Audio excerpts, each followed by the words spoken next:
今天啊，我们来聊一件小事儿，车位被占的事儿。我相信啊，中国所有有私家车的人啊，车位都被人占领过啊，这本身就不算大事儿。但最近这长沙有一个车位被占的事情啊，闹得举国皆知。而且这件事情在我看来啊，它简直就是一幅中国当代社会的浮世绘，小中见大。事情呢，要从今年的7月1号凌晨开始讲起啊。话说长沙有个车主啊，网名叫小俊哥，他在7月1号凌晨3点钟左右开车回到自己的小区，到了地下车库一看啊，他自己花8万块钱买的这个车位啊，被人给占了，上面停了一辆红色的本田轿车。于是呢，他就赶紧啊给这个物业打电话，让物业跟这个车主联系啊，把这车位给腾出来啊。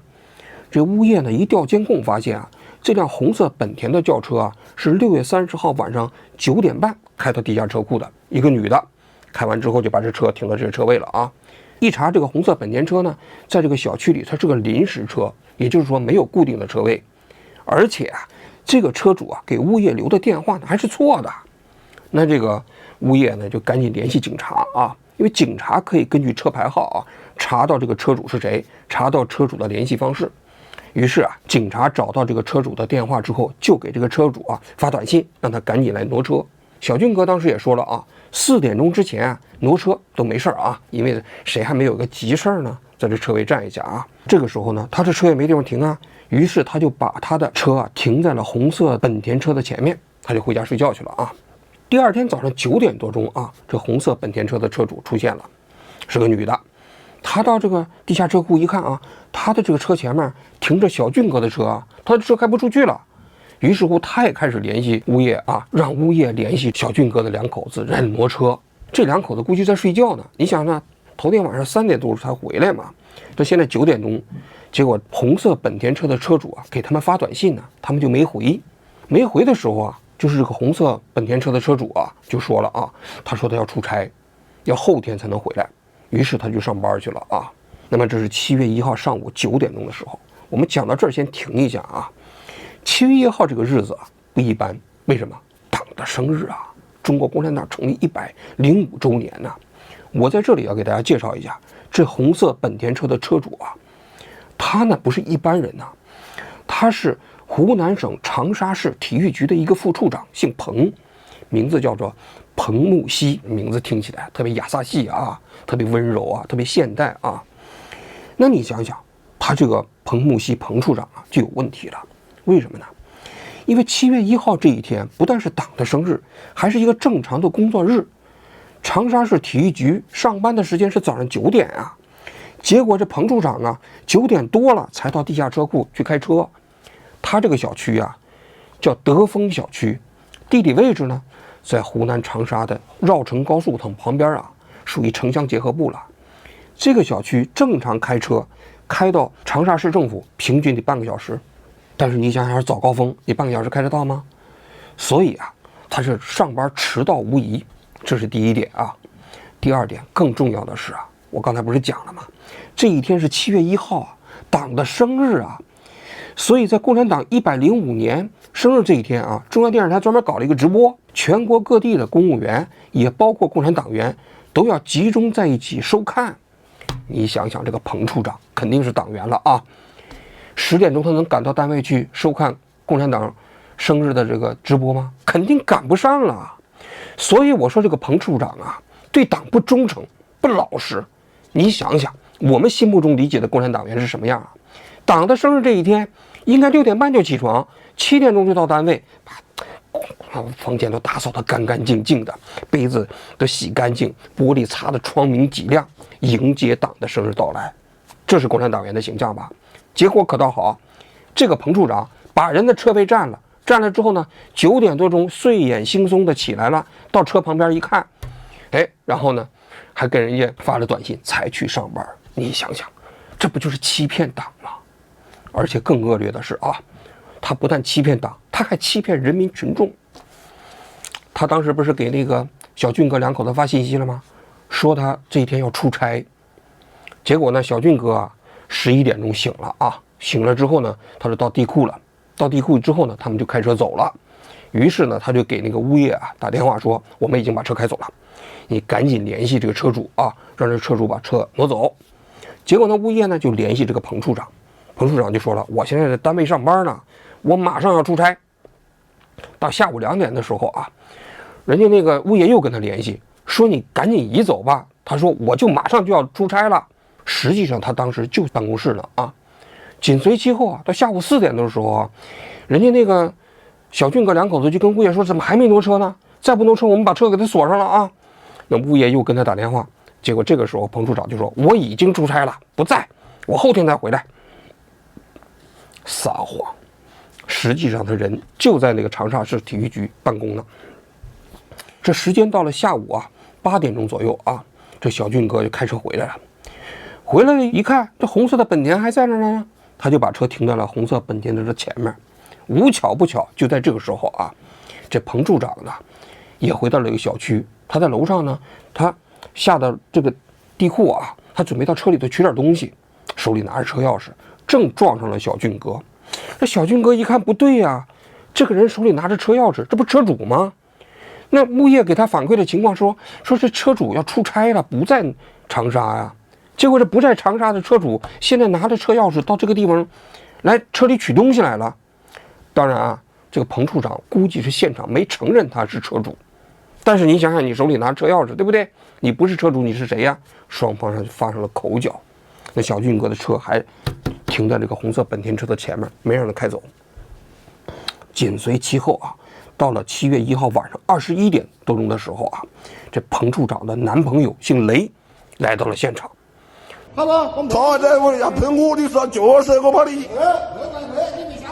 我拍的，你可以保护自己。群里面都说你是个傻逼嘞。她这个男朋友啊，好像是这个长沙市体育局也是个副处长，这2个副处长啊，那你想想，副处长 double， 副处长的平方，那这架势就不一样了啊。这姓雷的处长到了现场之后，就把车开到了小俊哥的车前面。有本事你还等5分钟停在这里，别移啊！你移了，我的车都不会移，我跟你讲。我警车回家了。他的意思是什么呢？你看小俊哥的车啊，你把红色本田车给堵住了，本田车出不去了。那我雷处长的车，我也堵住你小俊哥的车的前面，那你也别想走。既然你堵我们，我们也堵你，大家互相堵嘛。那么现场啊，大家就发生了冲突啊。那小俊哥来到这个现场，那跟这个那雷处长大家可以看一下。你喜欢录视频，我们就要叫法务过来，我就叫我们中间学律师过来跟你玩，我玩你不赢，你喜欢报警好不好？还拍我，傻不拉几的。表情还是挺沉稳的，毕竟是个处长嘛。现场拿着手机就拍这个小俊哥，言下之意就是你犯法了，我现在在取证，你小子你小心点儿。没过多久啊，那人小俊哥也不甘示弱啊，你拍啊，是吧？你照啊，我不怕你啊，你违法在先，你占了我的车位啊。可以不走是吧？那你这车你就死在里面了。我也取道德道过的。这样的话那就这么讲，你占人家车位，你还在这里。你还别说，你2台车堵我可以在这调10台车今天晚上就。我2台还堵我。我连恒大的业主我都可以调20个过来堵掉你的车，你在这里唧唧歪歪。他这个是已经引起了民愤了，我跟你讲。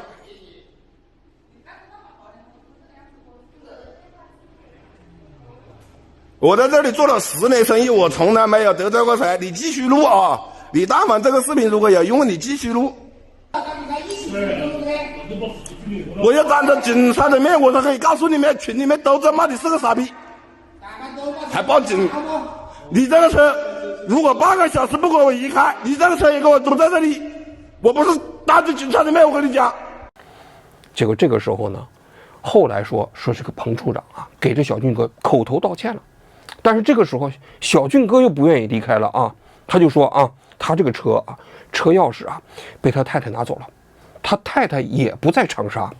但事后证明啊，这小俊哥也说了谎。我在这里啊，其实要隆重的批评一下小俊哥，为什么呢？人家彭处长人家撒谎啊，那这个不要紧，为什么呢？人家是党员，党员撒个谎，那比较符合党的纪律，是吧？那党员根据自己的工作需要啊，或者说是根据自己的那个培养的计划呀，经常撒点谎，那这个大家都不奇怪。但是你小俊哥是个人民群众啊，你人民群众你怎么能跟共产党员一般见识呢？人家党员撒谎说自己出差了，你呢也跟着撒谎说你太太出差了，这就不对了。所以我这觉得这小俊哥做的也确实不太合适，是吧？这是我要隆重批评的小俊哥啊！结果现场呢，警察来了没解决问题。这是7月1号晚上啊，到了7月2号的时候，又移车又没移成啊，没移成。这小俊哥也确实是挺猛啊。7月2号上午的时候，他就在他那个车位上啊，直接修了个水泥墩子，那这个红色车不就开不出去了吗？当天下午啊，他又在那焊了几个 U 型管上去，就把这个红色的本田车团团围住了。然后呢，他就声称啊，要围7天，必须围7天。你不是搬走吗？那你就在这里待7天，7天以后再说吧。那双方的矛盾就升级了啊。那么这个时候啊，有关部门就开始介入了啊，一共给双方做了6次沟通啊。我看了这个情况说明的时候，我都被感动了。你说说我们国家的政府啊，这做工作做得多细致啊！就是这么一个车位被占领的事情啊，那有关部门先后搞了6次沟通啊，苦口婆心呐，而且啊，那整个的态度也是特别的诚恳啊。我在这里给大家介绍一下，第一次调解是7月2号15点，东华社区德丰小区的物业来进行沟通。这个时候啊，这个彭处长没有出面，他父母出面了，然后父母呢出面跟小俊哥做了道歉。那小俊哥不干呢，那你爹妈给你道歉，你人呢？你就是彭处长呢，是吧？还有那个你那眼镜哥，你的男朋友呢也没来啊。这小俊哥没接受，这第一次啊未果。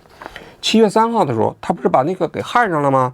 派出所就出面了啊，又找双方来调解。这个时候还是彭处长的父母来，结果这个时候呢，派出所联系啊这小俊哥，小俊哥呢又说我没时间了。所以第2次这也没搞成。第3次到7月6号了，这个彭处长呢又打电话报警了，说就希望这个赶紧来处理啊。这民警就跟这个小俊哥啊对话，这小俊哥呢就跟这个派出所单方面进行了沟通，双方还是没有谈成。这是第3次。第4次7月7号，这次架势就比较大了啊！秀峰街道平安法制办、派出所、司法所、东华社区以及市体育局等单位组织双方调解。这双方呢啊，这面来了20几个人呢，那这面就是小俊哥啊。那彭处长，这是第1次出现在这个调解的现场。他在调解的现场呢，给小俊哥啊口头道歉了。那么当天晚上经多方劝解呢，这小俊哥啊就把他这个 U 型锁啊，给拆除了。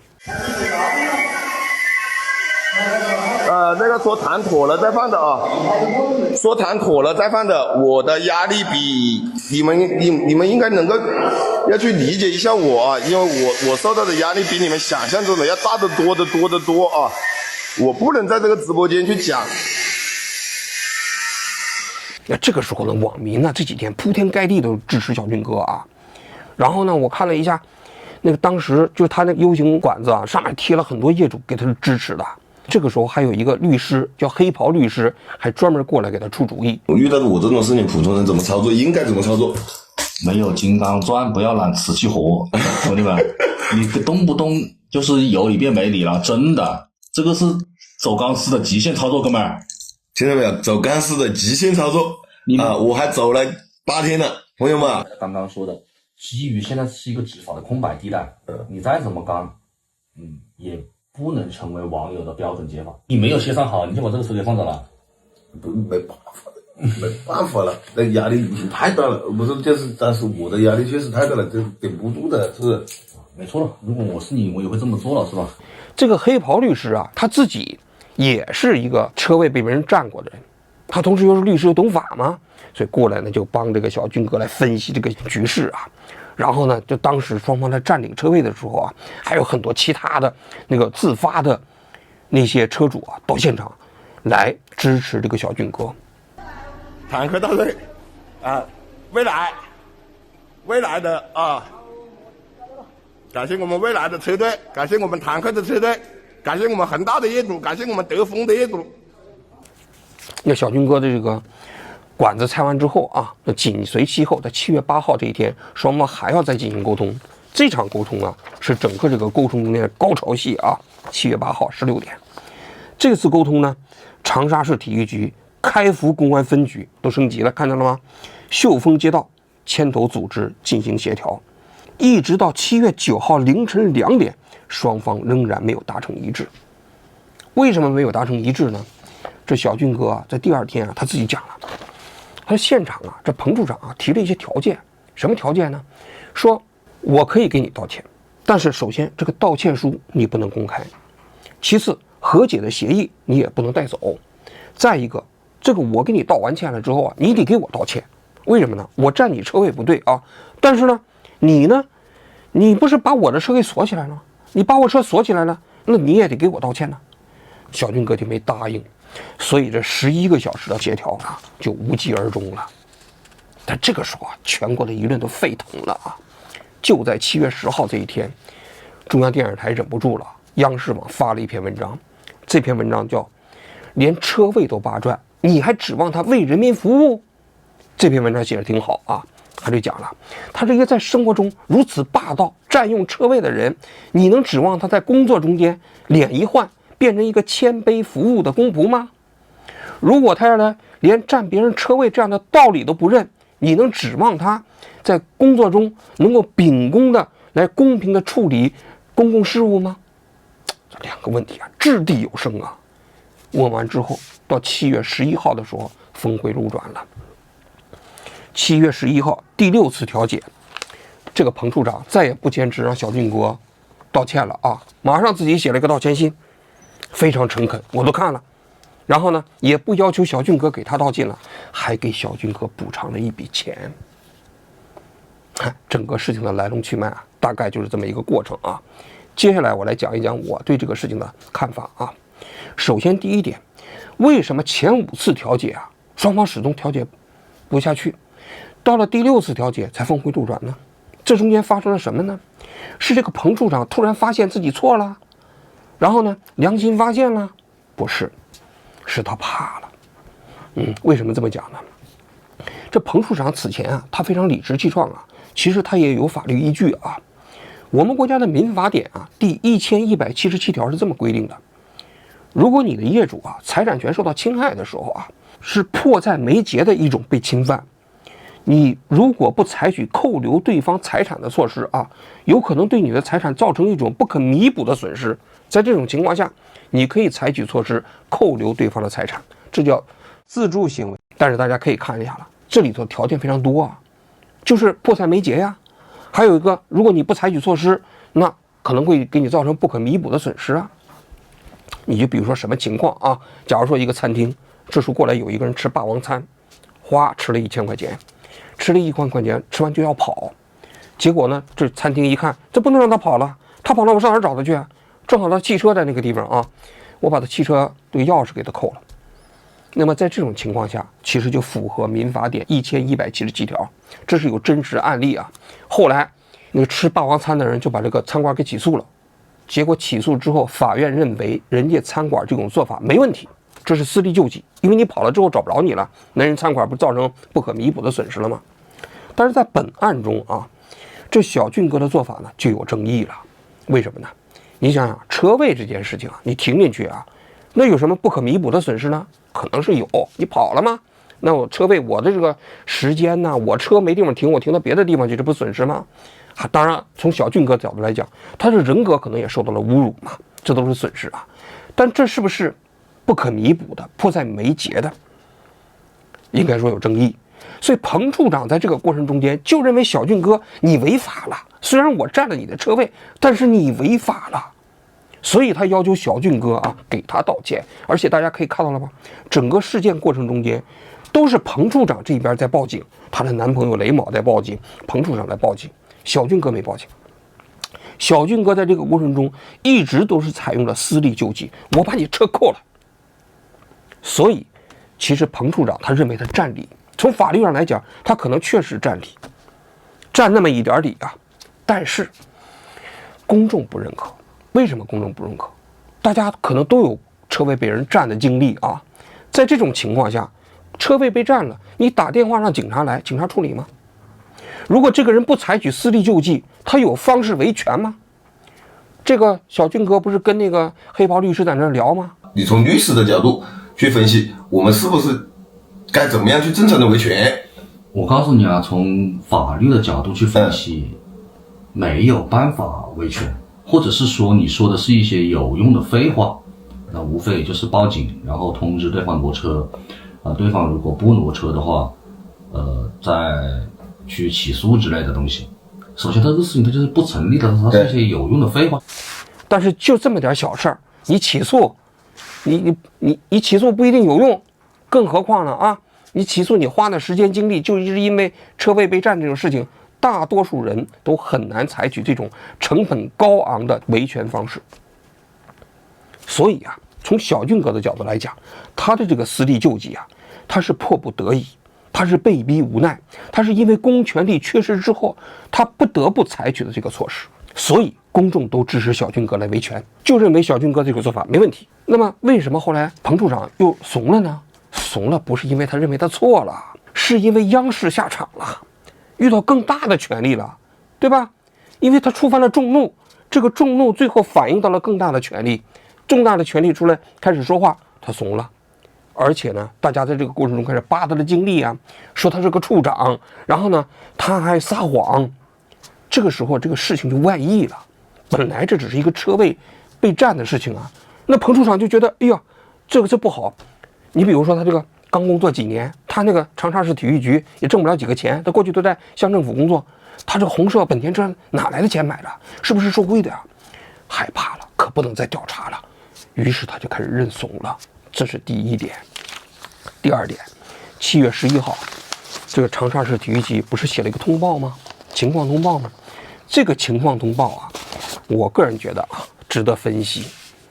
当然也有很多网民分析了，就是他这写法非常高级啊。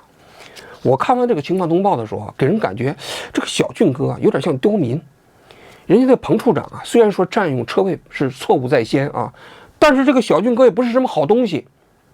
但事情真的是这样吗？实际上真就不是。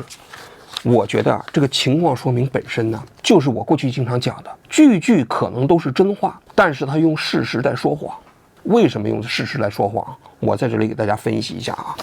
首先第一点，就是他只告诉你了他想告诉你的信息，关键的信息没告诉你，或者说对小俊哥有利的信息他没讲，对彭处长有利的信息他大讲特讲。哪些呢？首先第一点啊，7月1号晚上18点许，当时小俊哥开车回到地下车库，把车停下来之后呢，这彭处长不是来这儿来取东西吗？取东西的时候两个人偶遇了，结果小俊哥发现彭处长就是红色本田车的车主，于是乎这彭处长所谓的出差的谎言被戳穿了。其实这件事情啊，是这个事情矛盾升级的起点。你想想，大家如果占用车位，谁抬头不见低头见的，道个歉就过去了啊。那么这个彭处长的恶劣在哪儿？他其实没有出差，他告诉别人出差，言下之意就是说，你现在把我车堵了，那既然如此，我就多占用你车位几天，我就说我出差了，是吧？这是非常恶劣的。但是这个呢，无巧不巧被小俊哥发现了，这是整个事件冲突的升级的起点。其实在这个之前，双方总体来讲啊，这个事情啊还是比较平息的。但是这个细节，长沙市体育局的情况通报里头完全没有提，这就不正常了。长沙体育局啊，这个情况通报2000多字啊，在涉及到这个事情来龙去脉的时候，都精确到几点几分呢？他这么重要的细节他不写，为什么？而且他这里头讲了，这彭处长没出差是怎么被发现呢？给人感觉好像是长沙市体育局自己调查出来的，不是，是小俊哥当场戳穿了他，发现了他，都没有讲。这是第一个啊。第二个，他就讲小俊哥他提出来让这个彭处长啊给灾区捐5万块钱。你看这给人感觉是不是小俊哥有点无理取闹啊？就停了你家车位，你凭什么让人们灾区捐5万块钱呢？但是他没有讲的是啊，这彭处长在沟通过程中提出来给小俊哥啊这个500块钱补偿，那小俊哥没接受啊，那我们就不知道什么场景了，是不是小俊哥当时出于气话，就说，那你500块钱，你干脆你捐5万呗给灾区，我也不要钱了，没讲，对这个彭处长不利的信息没讲，而且7月9号那场长达11个半小时的沟通，为什么沟通不了？为什么达成不了协议？那就是说，彭处长要求小俊哥给他道歉，要求道歉信不能公开，要求和解书不能带出会场，这几个要求，在这个情况说明里头，通通都没有。但大家想一想，这个要求合理吗？你给人写了道歉信，这道歉信你不让人带走，不让人公开，凭什么？为什么彭处长不愿意道歉信公开啊？因为他知道他是公职人员呢，他占用别人的车位，这个信息如果闹到网上去，那么网民一愤怒，一人肉，他可能这个副处长职位不保啊，是吧？所以他就希望这个事情啊，我就叫彭某某，谁也不知道我叫彭木西。然后呢，我这个道歉这个事情也不要让大家知道，他的这个心思在这儿啊。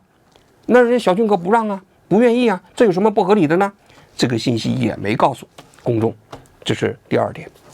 第3，他在这个用词上啊，他有意的在偏袒这个彭处长，在有意的丑化这个小俊哥。你就比如说啊，说彭处长没有挪车，他就要未挪车，但是小俊哥呢，他就说他拒绝挪车。那彭处长呢的男朋友雷某到这儿来，把车停在了小俊哥的前面。什么叫停在小俊哥的前面？不就堵了吗？你堵我，我堵你吗？他说小俊哥的时候啊，就说他把车堵在了红色的本田车前面。你看看啊，这用词之间的差异啊，其实体现了一种态度。堵具有攻击性啊，我不让你走啊，停在你前面，这是一个客观描述啊。我雷处长把车停在你的车前面，我又没有不让你走，当然你走不了那不能怨我，对不对？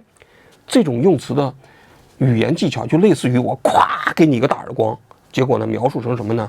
我的手掌跟你的脸发生了物理接触，你看没说错吧？但其实大家觉得这个是事实吗？不是啊，这就是语言技巧啊，是吧？还有你比如说啊，他讲到这个彭处长说什么，他就说彭处长称，但是讲到这个小俊哥的时候呢，就说小俊哥声称，称和声称不一样。什么时候用声称？声称一般都是这人在狡辩的时候才叫声称，一般人如果称这没问题，但声称就不是个好词儿啊。类似这种话在这个情况说明里比比皆是，所以大家可以看到这个情况说明它的这个春秋笔法了嘛。这个春秋笔法实际上就是在有意袒护，就是这个彭处长。这是第2个方面。第3个方面，为什么长沙市体育局要护着这个彭处长，也要护着这个雷处长呢？我这个事情发生之后，我这2天我在网上搜这个彭木西的信息，包括她的男朋友雷某某的信息啊，我发现啊，长沙市体育局啊，把他们2个的所有的信息啊都隐藏起来了，都404了。但是网民啊还是挖出来一些啊，就是这个彭木西啊以往过往的一些经历，而且这些经历啊本身能说明情况啊。我在这里给大家讲一下，这彭木西啊，他出生在1995年啊，2013年考上湖南有一所叫商学院，这商学院是湖南的一个2本学校啊，咱也不是说歧视这个2本学校，肯定不算是一个好学校啊。他在学校里头呢，他辅修了韩语，哎，这个行为啊挺值得琢磨的啊。大家听我继续讲啊，因为这个彭木西啊，他在2017年毕业之后，他就进入到了宁乡县的一个乡政府工作，而这个宁乡县啊，跟韩国的一个叫居昌郡呢，恰好结成了友好城市。这个友好城市呢，他们就约定每年互派1名公务员到对方那个地方啊去工作半年，互相大家了解对方的情况嘛。结果无巧不巧啊，就在2018年的4月份，这彭木西呢就由宁乡县派往韩国去到那个地方呢去工作考察半年。要知道这个时间点，这彭木西的试用期还没过呢，试用期是1年呀，试用期都没到的一个人就有出国的机会啊，这个肯定大家都想，肯定非同一般。半年之后载誉回来，这彭木西啊在单位啊给大家介绍韩国的情况啊，那当地的公众号还在那讲啊，主讲人彭木熙，他讲什么呢？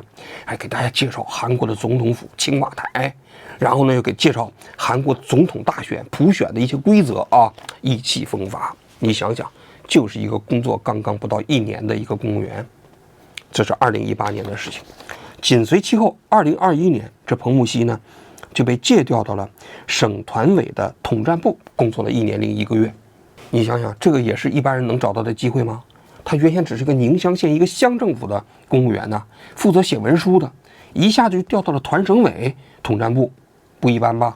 然后2022年啊，市直机关开始考试遴选，他报名了。这个长沙市体育局招聘他呢，考了第2名，人家只招1个人呢。第2名考完之后要面试啊，面试的过程中第1名就被咔嚓掉了。他这个第2名呢，就直接进入到了长沙市体育局。到了长沙市体育局不到1年半，他就直接被提拔为长沙市体育局的一个副处长。这里头我们要讲一下，这个副处长啊，实际上是副科级，并不是副处级啊。但是对于一个刚刚毕业5、6年的长沙市的来讲啊，这也算是仕途一片坦途啊。而且按照我们公务员的任用条例啊，你从1级科员到一个副科级的实职，平均一般来说要求是2年工作履历，他1年半就直接升为副处长了。大家觉得正常吗？反正我是觉得不正常啊。所以这件事情出来之后，有人就说了，这件事情不是要调查彭木熙，你得调查彭木熙他爹妈、他舅舅、他姑姑，看看他是不是有什么背景啊。因为你光调查这件事情，它不太合适啊，所以你调查不出来什么呀。但是你看，关于他家庭的背景，只字未提。人家这个情况，通报里都说了啊，他的提拔过程中都符合程序，当然会符合程序，但是这后面有没有权力之手呢？我们就不知道了。其实我个人认为啊，这个彭处长啊，肯定是有点来头啊。我们假设一下，如果发生这个停车位事件啊，双方调一个个，小俊哥是这个彭处长，彭处长是个小俊哥，会是什么结果？那我估计啊，这小俊哥现在已经进那个局子里头了。小俊哥如果是在占用彭处长的车位，是吧？警察来还不把小俊哥给抓走？当地的派出所会耐心的组织10几个部门，这个沟通协调10几个小时吗？你这大胆刁民，肯定给你抓起来了，寻衅滋事啊！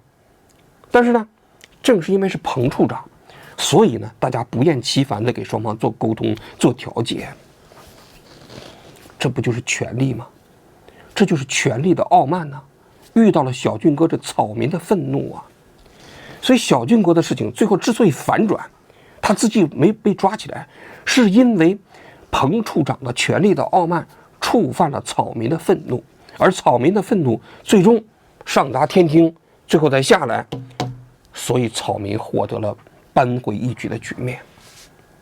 当然啊，我个人觉得在这个事情中间啊，这彭处长啊，你得吸取教训。为什么呢？说到底，你不就是一个副科级吗？你还不是真正的姓赵的人。你有本事你真姓赵。大家还记不记得当年那个疫情期间，有一个女的开着大 G 到了故宫的太和殿广场，全国人民一片愤怒，结果最后不了了之了啊。为什么？因为一查发现那个女的有来头，何长工的孙女婿。那人家何长工副国级啊，当年跟老毛关系特别好啊。那你看全国人民愤怒也没什么用啊，人家那时候厉害，你一个副科级。我就说啊，这个彭处长啊，你这个不明智，你等你家里头混出一个副国级了，你再这么嚣张。所以彭处长的错误就在于他们家的权力还没有那么大，结果呢，他这个嚣张劲儿啊，已经触犯了全国网民的愤怒。而对于小俊哥来说啊，我觉得你也别得意，你这次你碰到的是彭处长，恰好不姓赵，或者说他仅仅是赵家的外围人员，你要真碰上人家那大妓女，那我估计啊，你就死无葬身之地了。所以你可以看到了吗？一个小小的停车位的大战啊，真的是中国当下社会的一个浮世绘啊。好了，我今天就讲到这里，谢谢各位。你从律师的角度去分析，我们是不是该怎么样去真诚的维权？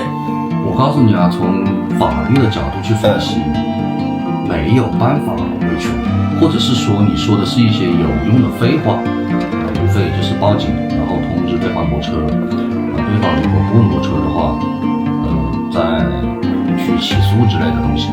首先，这个事情就是不成立的，它是一些有用的废话。我遇到过这种事情，普通人怎么操作，应该怎么操作？